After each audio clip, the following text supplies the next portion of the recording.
This is a recorded lecture for Chapter 8 for Abnormal Psych, Personality Disorders. A tricky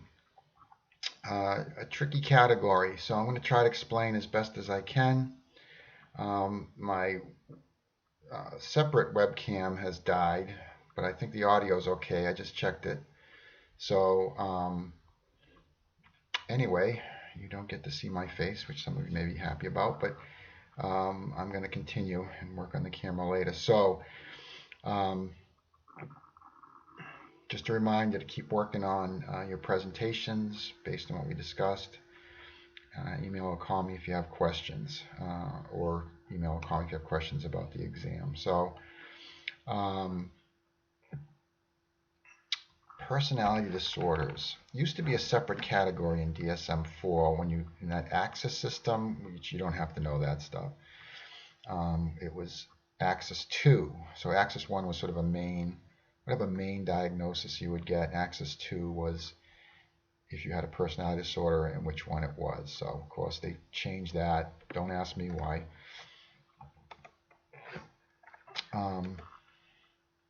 So again, I always like these questions. Are they different? Yes. And why and how? Can you have more than one? Yes. Do they have different ones? Yes. I mean, each gender can have every personality disorder.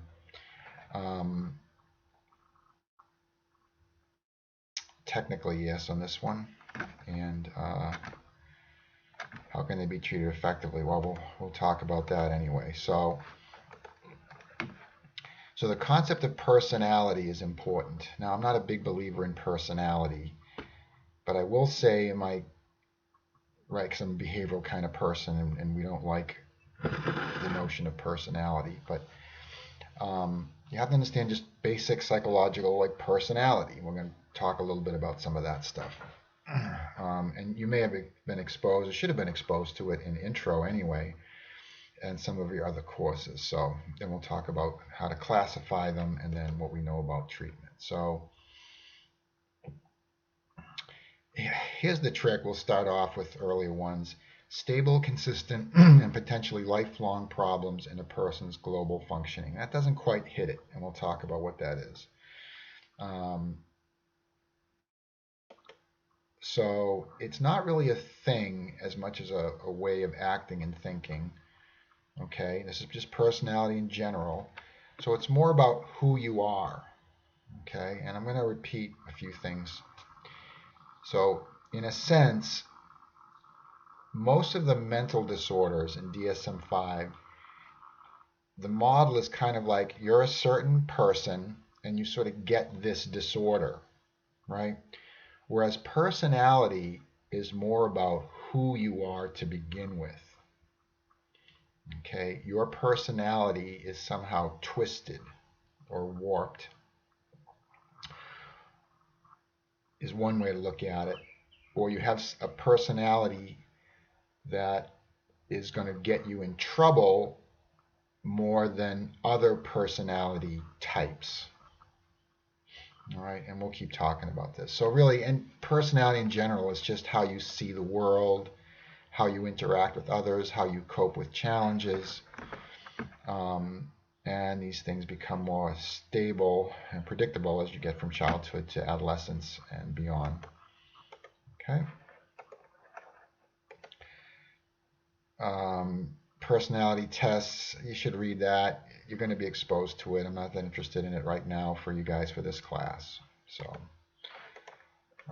but you need to know some of the. Now this is just old school. This right now doesn't have anything to do with disorders. All right, this is just basic psychologists in history trying to understand and organize and classify personality. So tended to be continuum models because it was psychologists and not psychiatrists who studied just normal personality, right? Or what is personality. So you're going to see more of a continuum model, all right? Not necessarily categorical models. So ISync and ISync, this is one of the first ones, is that everybody varies on these three dimensions.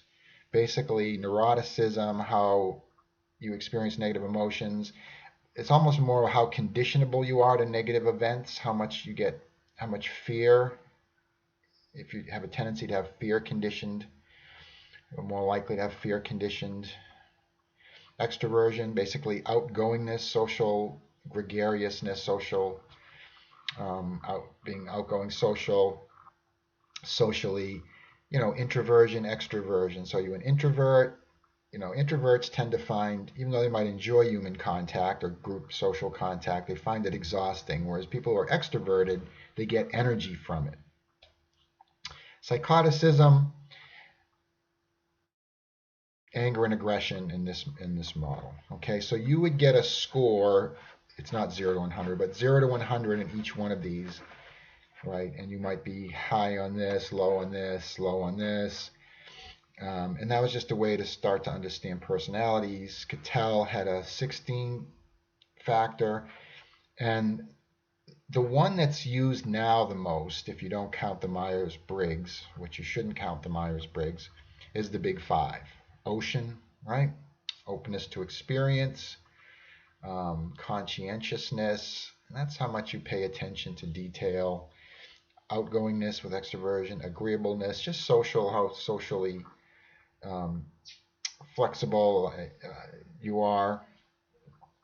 And the neuroticism has stuck around. So it's basically it's an anxiety type of thing in terms of how anxious you are, how easily you can be conditioned, at least the old definition of that, to be how fearful you are, how easily you can pick up fears. And you get a score on this. So NeoPI, you can just take this on the internet if you want. But this is a psychology-based, research-based thing. Myers-Briggs, it used to not have much research. I'm sure it's got research now, but it is not considered something useful for psychologists or counselors. And that stuff really, this is all just, again, keep in mind normal personality. Just normal, I don't like to use the word normal, but just basic personality, how psychology understands personality of everybody, okay? So now DSM-5 is, as you know now, a categorical system of classification, okay? You got it or you don't. There's no 1 to 10, 0 to 100, anything like that, okay? Assume that the personality factor is dimensional. Well, I don't think the medical field likes that too much. All right, so here it is. Personality disorders are enduring and inflexible patterns that cause distress either for the person or, not and, or for other people. So I don't like the concept of personality disorders, maybe a couple of them where there's clearly something wrong, but enduring and inflexible patterns, everybody has a pattern of behavior and thinking, right? This is all about behavior and thinking. And personality is basically how you act and think, right? Your reactions to people, events, and can be classified in those ways we just discussed, right? To more technical ways of understanding how, or classifying or categorizing how we act and think.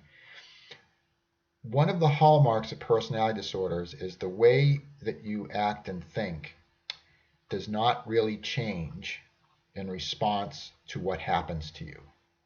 So one of the most outstanding things of personality disorders is when you met someone with a personality disorder, and I've met a lot of people with personality disorders, and I've treated people with personality disorders, the most outstanding factor is, like, they tend not to get it in terms of when things happen that are negative, unpleasant, have consequences for them or other people.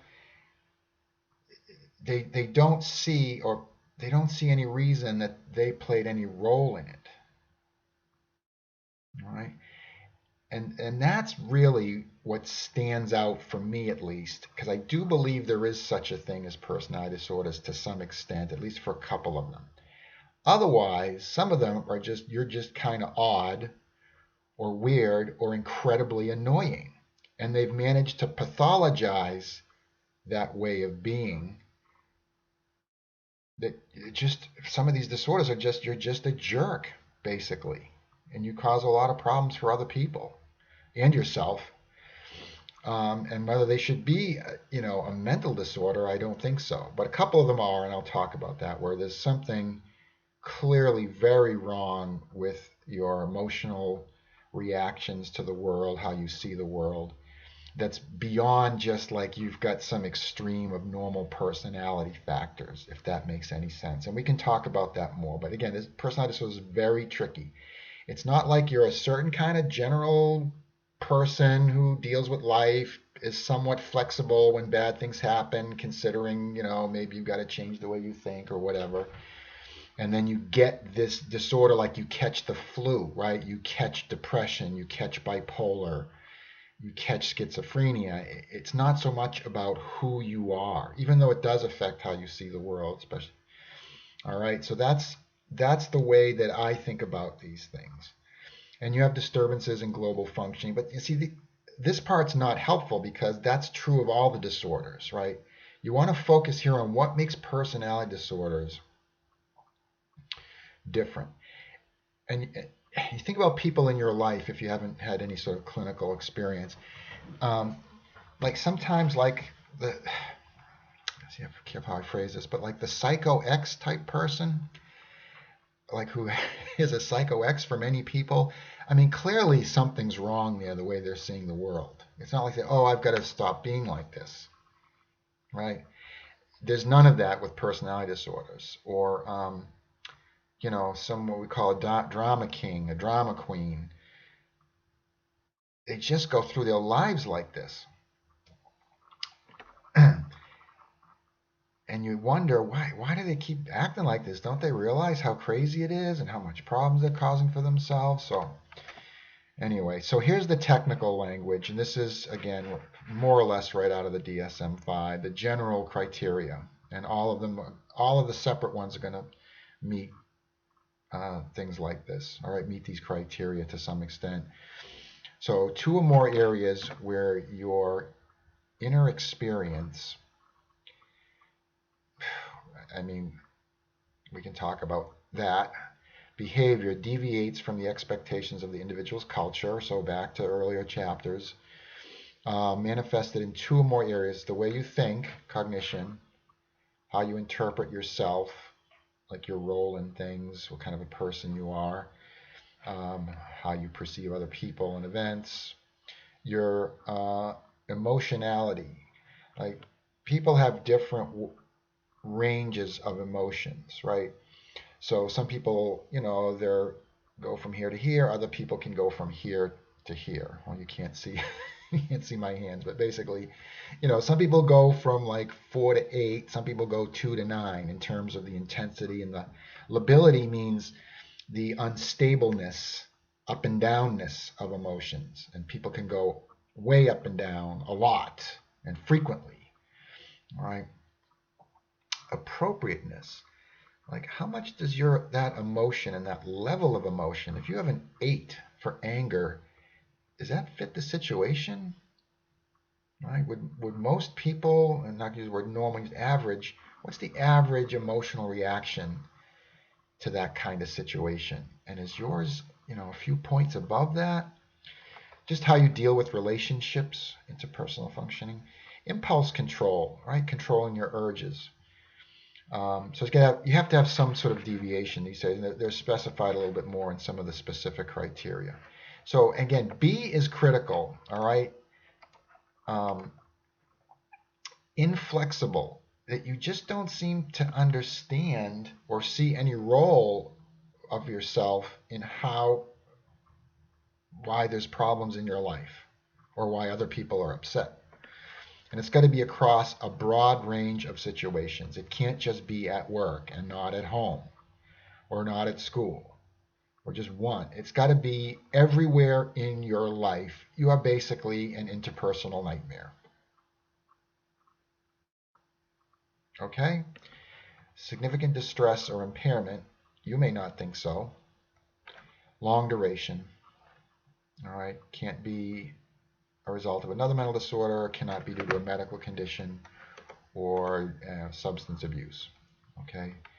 Key point, sub-individuals are not particularly bothered by their own personality patterns. Very few people will go to a counselor and say, I think I need help because I'm a borderline personality, because I'm an antisocial personality. I may have antisocial personality disorder. They may have specific issues that are going on, that they've got this terrible divorce and they're terribly depressed and all. And then when you look closer, they have a personality disorder, but they're not going to come for help with that. All right. Significant overlaps. Yeah, so that's a big headache to try to distinguish them. Reliability is not good. Borderline 0.36, and that's a common one. At least they tend to show up in therapy more often.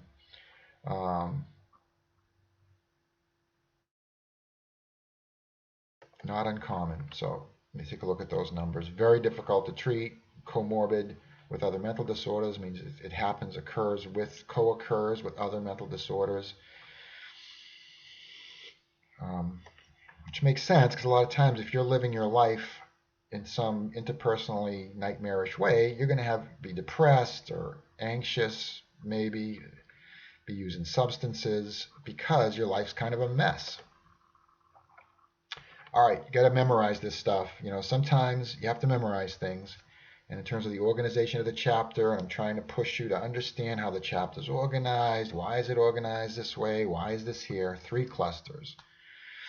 So these are symptoms that observers, right, counselors, other people, think odd, weird, eccentric. In some ways, I'll talk about this, a lot of these disorders, especially these, are light versions, like light beer, are light versions of heavy-duty versions of the disorder, right? So some of these look like schizophrenia but aren't, all right? So especially cluster A. Cluster B, dramatic, emotional, erratic in terms of your behavior and emotions, and cluster C, where you appear avoidant or fearful. So now that you've had the anxiety chapter, you've got to differentiate social anxiety and OCD from 2 of the types of cluster C disorders, but whether it's a personality disorder or an anxiety disorder or OCD. All right, and I'll try to point out the key points there. You should be able to pick them up. The book makes a pretty good effort at doing that. All right, so cluster A. I've actually treated 2 clients who had schizotypal personality. All right, so you're going to look very weird, very odd. The symptoms are not a sufficient intensity to include delusions and hallucinations. Probably should do the schizophrenia chapter before this chapter, but they don't set it up that way. Look up what delusions, hallucinations are. Although when individuals under stress, brief psychotic states, which means delusions, hallucinations, might occur.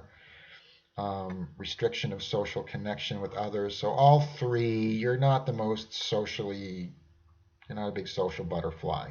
Okay? All right. So paranoid personality disorder,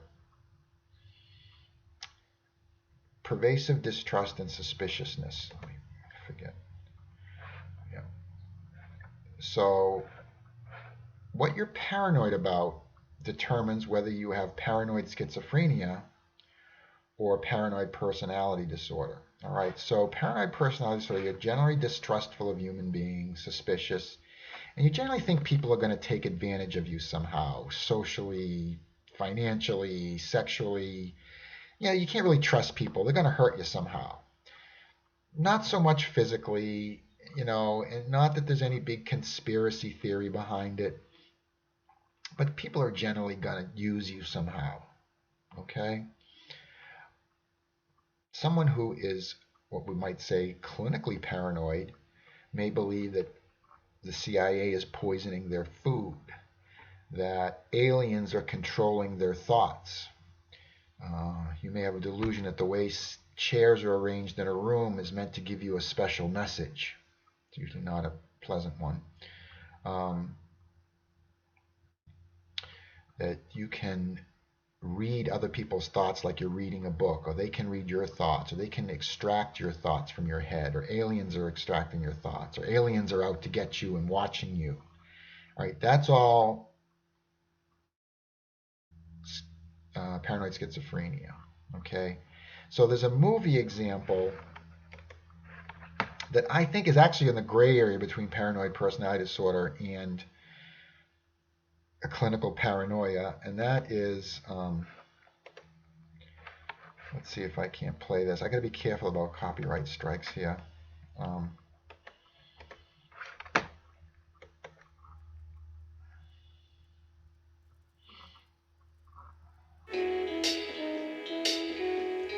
You're just too good to be true.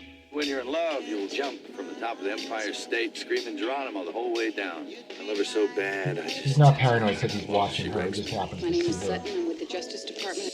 I am an American citizen, and I demand to see Alice Sutton. He probably is crazy, but there's something about Jerry that... Jerry Fletcher has theories. The whole Vietnam War was fought over a bet, and Howard Hughes lost to Aristotle Onassis. Some would call his theories crazy. You're telling me that NASA is going to kill the President of the United States with an earthquake? Not exactly the kind of thing a Secret Service agent can, just throw himself on top of. He writes them in his newsletter. This is our third issue this year. Conspiracy theory. He sends them out. Look, I feel kind of naked back here. Could we get out of here? Please don't tell me you're naked back there. No, it's just a figure of speech. Could we go? And she is the only one he trusts. I've loved you since the first time I ever saw you. Jerry, you don't love me. I don't? Now, one of his theories is true. Yeah, so anyway, to explain why it's in a gray area, because what he's saying sounds pretty clinically paranoid.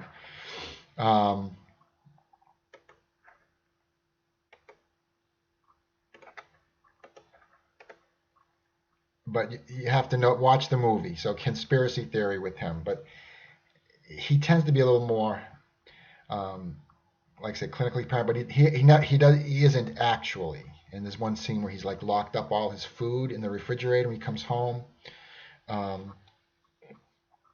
So basically, I mean, some other parts of it, they don't let their guard down. They don't have a good sense of humor. Take offense readily, hold grudges easily for some unintentional thing that they interpret as people trying really to get at them. But it's not like they're trying to kill them or poison them, but just kind of use them and hurt them. People are going to hurt you as a general thing. So, and then this is the criteria. I'll have you read this. 4 or more. So the 7, and you got to have 4. All right. Separating it from schizophrenia. I'll let you read those.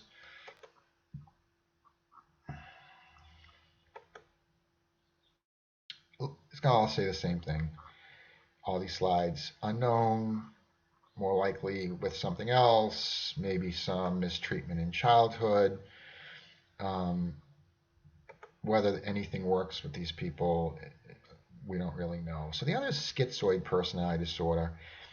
So this is something people with schizophrenia would show, but they would have many other things. This disorder, where it's a personality disorder, is more just that you are sort of really disconnected from people. And the key factor here, I hope you're writing notes. I really hope you write notes when you read the book, when you listen to the recordings. The key point here is that you don't care about relationships with other people. There's no, like, you're not going to be lonely. You're not going to be, missing people. There's just like a numbness, not even numb, you just don't care. So you're going to come across as cold or aloof. You might hang out with other people, but it's more just for entertainment value, and, there's no anxiety involved in it. Right, so now you get a sense of the kinds of things you look for when you're going to determine why someone stays alone in their basement all the time working on fixing watches, right? Because that's what they love to do. I think these people tend to also like mechanical stuff. Don't quote me on that. and you're going to ask questions like, well, how anxious are you when you're around other people? And they might say, I'm a little uncomfortable, but they don't care about other people. And that's the main thing, basically. They don't express their emotions a lot. A lot of things I'm going to say are symptoms of other diagnoses. Their lack of emotional expression is notable. Kind of passive to important events. Don't get real mad. They're not suspicious of other people. It's not like they dislike people. They don't care at all. Not interested in sexual relationships or experiences. Somebody else might want to marry them, and they'd be like, oh, okay. But, interesting. You would also want to try to distinguish this from like autism, maybe kind of lower on the spectrum. They used to call Asperger's. But I think Asperger's at least care. They just might be sort of clueless and generally have a not good understanding of how to interact with other people, but they still might enjoy it to some extent, right? A lot maybe. And it's more about communication deficits really. So more things here. All right. 4 more of these.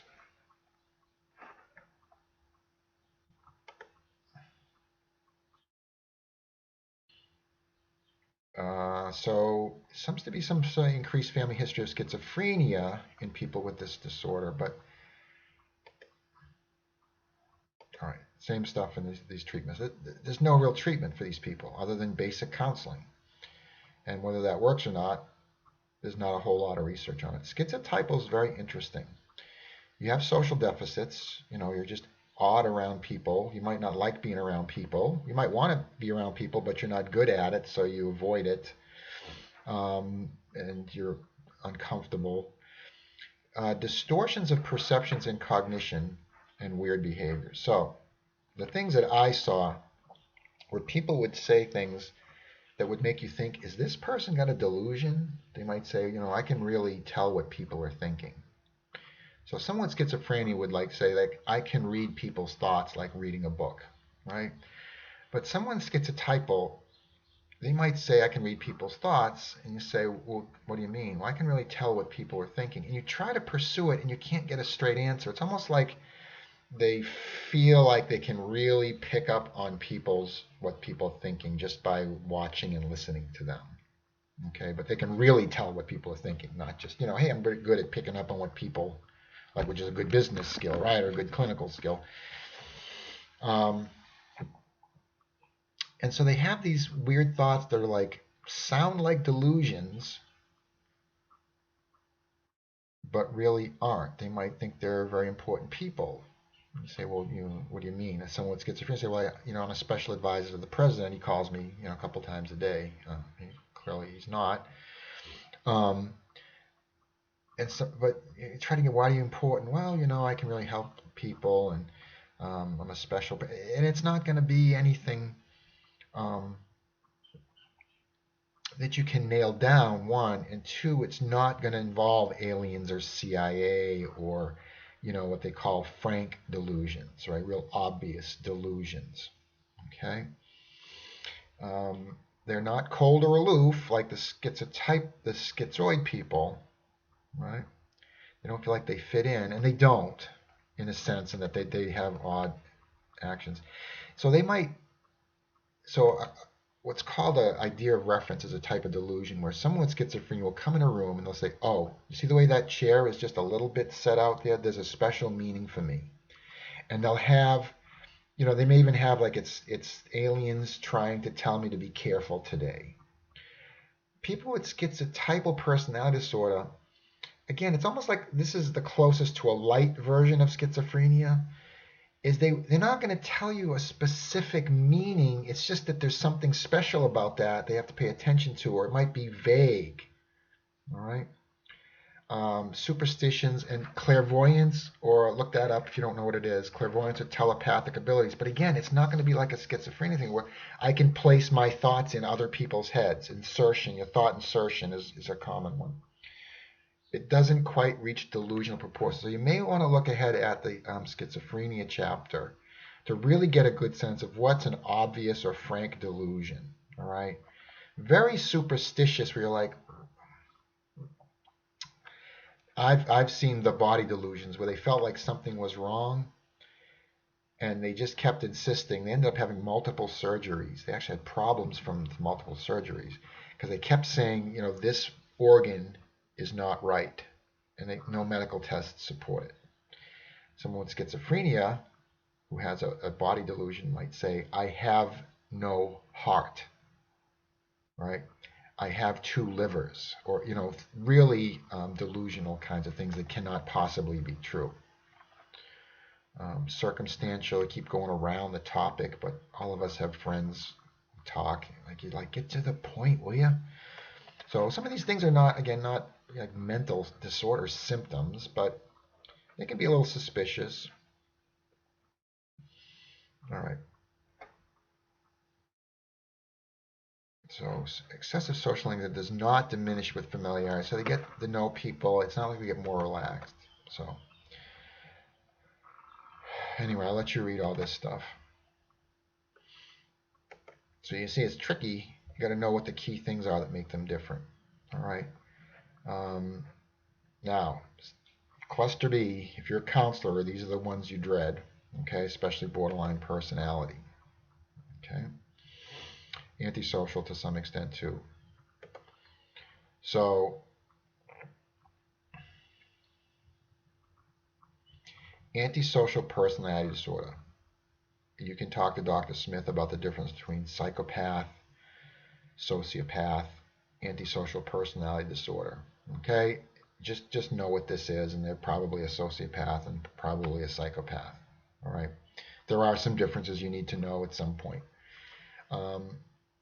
The other key part of this is when you interview someone you think is antisocial personality disorder, you cannot give them this diagnosis unless you feel they would have met criteria for conduct disorder before the age of, I think, 15 or younger. All right, and that's conduct disorder for kids, serious rule violations, very aggressive, lying, fire setting, animal torture, so torturing animals, fire setting, breaking rules. It's not like, get up from your seat like an ADHD, but you're, basically giving the teacher the finger and walking out of class, breaking things. So like legal stuff. So a kid can be a real difficult person in school, but when you're actually starting to cross serious rule and legal lines, that's all conduct disorder stuff. And you see that a little bit in Girl Interrupted, all right, which I may play because I'm not sure, I haven't seen it in a long time, where not the main character, Winona Ryder, Mrs. Depp, didn't they get married or were they going to get married a long time ago? Do you even know who I'm talking about? Anyway, Winona Ryder, like for your generation in the 80s, like if you were the age around 80s, like Winona Ryder would have been like a big deal to you. So manipulative, irresponsible, impulsive, reckless for antisocial personality disorder. All right, you can use violence or suicide threats to get some goal. Okay, high risk for suicide, some reasons for that we can talk about maybe. You're basically using people for your own advantage, and it's usually for things like money, right? So one generalization that I'm going to give you is that narcissistic people tend to manipulate people for power and glory and attention, whereas people with antisocial personality disorder will manipulate people for money and gain, if that makes sense. Okay? Really, the main thing is lack of remorse. You don't feel guilty. And you really don't care, or you rationalize. I've worked people, they're always blaming other people. Well, they deserved it. They weren't being careful. They should have known. Why are you blaming me? They should have been more careful. Like if they've stolen from someone or, lied to them on the internet or, why aren't they more careful? there's no remorse, no guilt. So really, now whether you can get sociopath or psychopath without the lack of conscience factor here, which seems to be the key one. So you only have to have 3, so you really wouldn't have to have this to get it. But, in terms of what actually happens in the real world, so, legal problems, lying, so people who are con artists, a lot of these movies, what was that movie, The Grifters? Oh, that was an intense movie. They're con artists. Sometimes they're portrayed as kind of like funny, clever. What's that movie I just saw? But they're deceitful. There is a sense of impulsivity. There's been a lot of research on failure to plan ahead or think through things, take short-term gains. That might be a basic feature of their psychology and physiology. All right, aggressive, reckless disregard for the safety of others, consistent irresponsibility, all that. Okay. Remember, psychopath comes from psychopathy. Psychopathology is a general term for mental illness. Psychopathy is the term for people who are what psychopaths have. Psychopathy, sociopathy. That's a psych major thing you got to know. Okay? All right. So some other stuff here. You don't have to worry about this. Lack of conscience. So that's all in here. Really no emotional ties to other people. Can be stimulus seeking or thrill seeking. All right. So I'll let you read the research on some basic anxiety, planning, thinking, judgment, impulsivity stuff that may be really very basic. All right.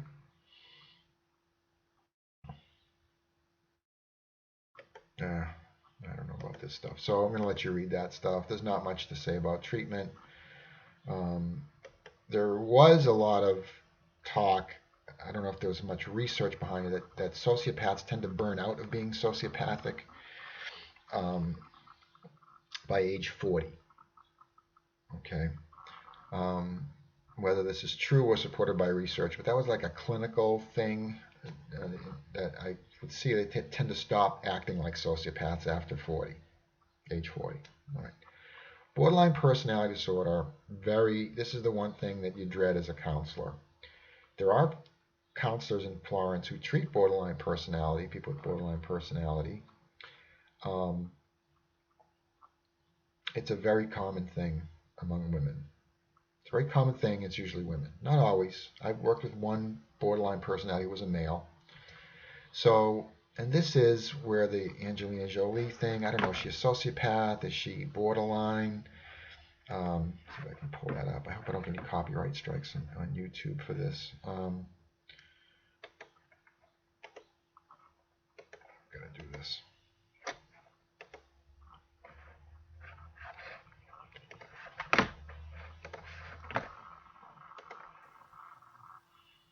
But not the main character, Winona. It's more Angelina Jolie.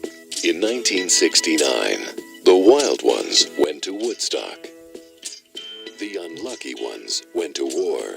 There's something happening here. But if you didn't know where you were going, You have the distinction of being the only senior not going on to college. I don't have a plan. I just don't want to end up like my mother. Susanna. they sent you to Claymore. The best place in the world for someone like you is less than a half an hour from here. Welcome to Claymore, Susanna. I guess I'm puzzled as to why it is I have to be in a mental institution. Call me a cab. Okay, you're a cab. You chased a bottle of aspirin with a bottle of vodka. I had a headache. Go ahead, take one step and I'll jam this in my aorta. Lisa, your aorta is in your chest. Good to know. What are they? That help me sleep. Oh, I don't need them. I'm going to have a problem. Look at me. Is there something about sex which lifts your feelings of despair? Have you ever had sex? Hi, highs and lows increasingly severe. Lisa thinks she's hot because she's a sociopath. I'm a sociopath. No, you're gay. Uncertainty about goals and a generally pessimistic attitude are often observed. So, anyway, great movie. Now, whether Angelina Jolie in real life, I don't think she's a sociopath, but she might be borderline in real life. She had a vial of, was it Bruce? Who was, not Bruce Willis, the other guy. The guy with the two first names. When they were going out or married, she had a vial of his blood on a pendant, as a pendant. Now I haven't seen much of that with her Brad Pitt adventure. So anyway, so these people really have a lot of problems. Again, they're really clueless about why bad things happen or why it's their fault. They tend to blame other people. So these are people, and I worked with borderline personality adolescents for a while before I even went to graduate school. So one of the key factors is they will love you. Like right at the bottom, oh, you're the best counselor, Dr. Murphy. I was just like a frontline staff at a halfway house. You're the best counselor here, or right away. And then, one little thing or nothing later on, you're the worst counselor, I hate you. So that unstable relationship and emotions is what they call idealization, and then hating you afterwards, okay, demonizing you. So that's one element of borderline. They will love people and then absolutely hate them, and it's a huge deal, right? So it may act out in ways like that. Dramatic shifts, excessive ideation to complete devaluation, demonization almost, like they're terrible. Very short time periods, okay? Frantic efforts to avoid abandonment. If there's one thing that trigger the huge emotional ranges, it's almost like they have the general thought is that they have emotional dysregulation. They cannot regulate their emotions. They tend to really go high and low. We talked about the very beginning, okay? Short periods of time, extremes. One of the hallmarks, one of the main things is frantic efforts to avoid abandonment. So if you want to trigger some serious behavior, and this, again, I don't want to minimize this, but it's like the Psycho X stuff where they're going to slash your tires and follow you around and do some really scary stuff, as well as threatening to hurt themselves. That intensity of hate and love, and so it's number one here. You have to have 5 of these. Just explain this one. Unstable self-image, not sure who you are. There's some impulsivity. I think you see that. I forget if you see that in Angelina Jolie in the movie. I'm not sure about real life, but there was something else about her that made me think she was a little bit that way. But she hasn't shown that since she got married to Brad Pitt. I mean, she's an international representative for organizations to help kids and other stuff. So I don't know. There were some indications, though, early on. I wish I could remember them. Suicidal behavior, threats, self-mutilating, right? So the movie Secretary, she's not suicidal, but she's like what they call a cutter. So she'll cut herself, little cuts. I've seen people do it with cigarettes, where they'll just burn themselves pretty frequently. Right? So self-mutilating. You never want to take it lightly, any self-harm, because it's the kind of thing you can't be wrong once. If you're wrong once, they're dead. The person's dead. And so suicidal gestures or threats as a way to get things. And these are the clients calling you at 3 a.m. Because there's some disaster, very crisis prone. This is another one that I saw that really stood out. People would have chronic feelings of emptiness. They would say, and the thing they will say is, I feel hollow inside. And that was the phrase I heard, is feeling, everyone feels empty inside now and then. But they would say, I feel hollow, was the word that they used. Intense anger, not controlling their anger. Oh my God. I'm thinking it was something a client did with, related to her ex-husband. Yeah, it's probably too specific. I can't really say. So, in terms of the type of thing it was, but emotional lability, you got to understand what those terms are. Really up and down and intense, range. It's almost like they can't regulate their emotions to keep them within a certain range in terms of how often they have them and to what extent they have them. It may be really a post-traumatic disorder in a sense. Now, not 100%, but sexual abuse in childhood seems to be higher among these people. But it's not high enough to say this is the only cause. But there's another disorder they try to get into, something called complex borderline personality disorder. It's much more like a PTSD symptom. DBT is the main treatment. It's a sort of a cognitive behavioral therapy. It's a version of it. There's some integration of Eastern philosophy techniques, mindfulness. You basically don't try to attack, like, what's the basic problem here, but they just try to help people do better with interpersonal skills, social skills. I'm angry, getting people to handle their anger more appropriately, to calm themselves down, right? Self-soothing, they can relate this to a lot of other stuff, problem solving, and to do those things in situations where they would normally just go off the deep end, bottom line, all right? And I think there's some research that shows it's effective. Cluster B, histrionic personality disorder. So these are people who are doing things for attention-seeking purposes, and that's really the thing you look for when you're trying to distinguish this from schizotypal or borderline.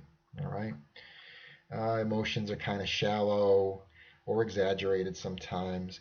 They just want to be the center of attention through behavioral intensity and physical appearance. So this would be one type of drama queen or drama king, wearing very revealing clothes, always very dramatic, but not so much with their emotional intensity like the borderline, just kind of dramatic, super dramatic, and you'd see it in the way they dress. I don't know, maybe you can think of some famous people. I can think of somebody I don't want to say in case, it's really not true, and I don't know. Fish for compliments, act flirtatiously, pretend that their relations are more intimate than they really are. Victim or princess role.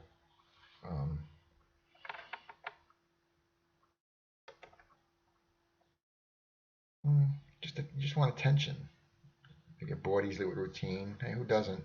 Right? So you gotta be careful when they say these things.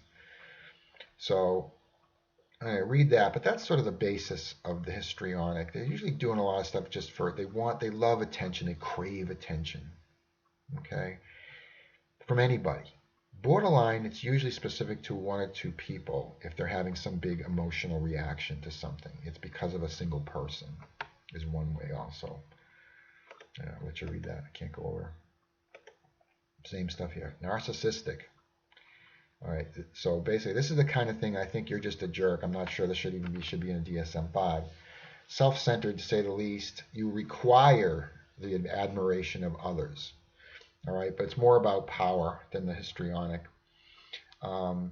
You think your own self-importance is very high, not like in schizophrenia, but you just think you're an awesome, unbelievable person who deserves a lot of praise. Okay, you feel very entitled to special treatment because of your awesomeness. You have no empathy for other people. Like if there's a problem, you just blame other people. Well, and you use other people for their own purposes. Arrogant, conceited, elitist, grandiose, contemptuous of others. All right? although very sensitive to attacks on your self-esteem. Criticism, very thin-skinned, all right? And they will counterattack.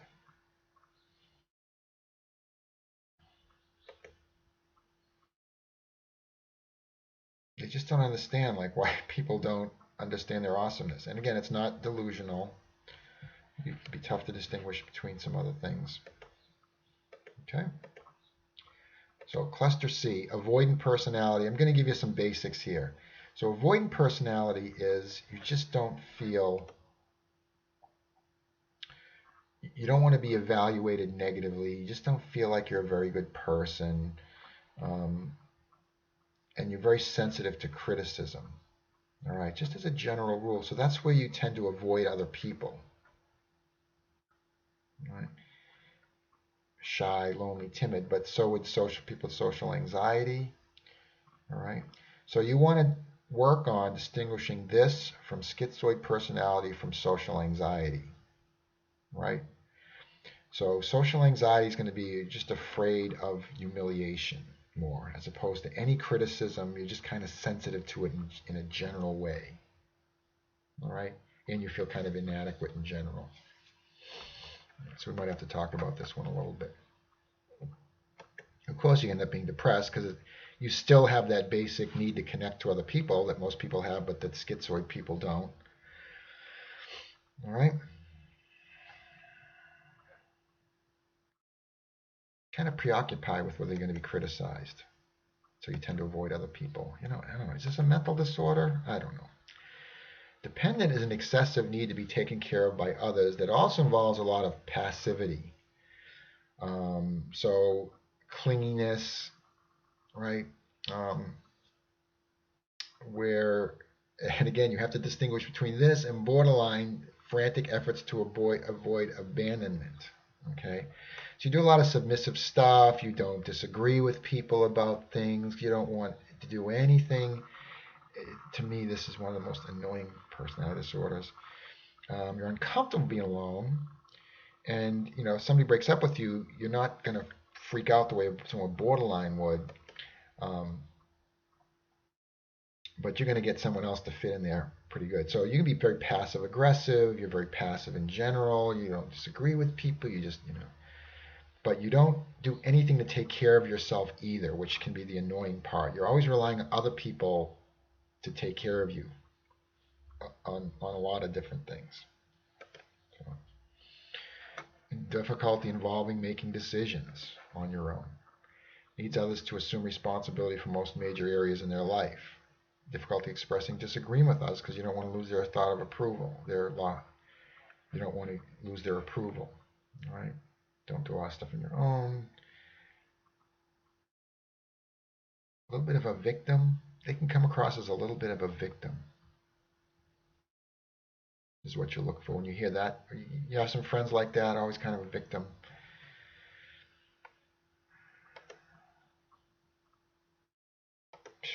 Just some thoughts about this. Typical thing. OCD is you're over-involved with detail, but you don't have any obvious compulsions or obsessions. All right, this is particularly tricky. You just like order. You like your books in order. You might put things in alphabetical order. You like to be controlled. You're going to come across as kind of perfectionistic. You don't like when you make mistakes. You don't like when other people make mistakes. So you're not going to have that obvious like hand washing stuff, but you kind of like order to the point where you're annoying to other people, or maybe you start to have trouble getting through the day a little bit. All right, rules, lists, organization, schedules, things have to be done kind of perfectly. A little bit of like a we call a black and white thinker, or an all or nothing thinker. Okay, I'm able to discard one out of work. I don't know what that's about. So.